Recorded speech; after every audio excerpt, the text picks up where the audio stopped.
الف بده حاجی. اگر آن ترک شیرازی به دست دارد دل ما را. حواست کجاست عزیزم؟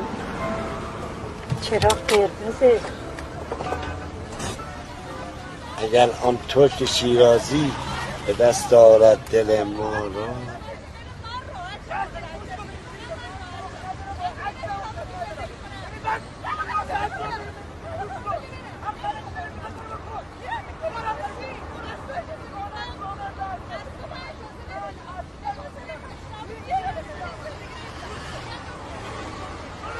آقا بله از اون کیکایی که اون دفعه دادیم بازم بله میدی؟ بله حتما.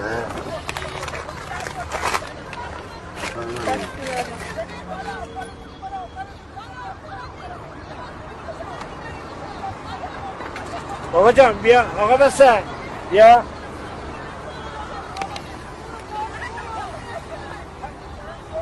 گل میده یه بهتر چی باید یه بده به اون ماشین بگنی دست درد نکنه.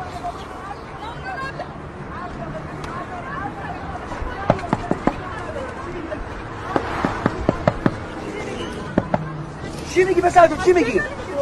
گل چی؟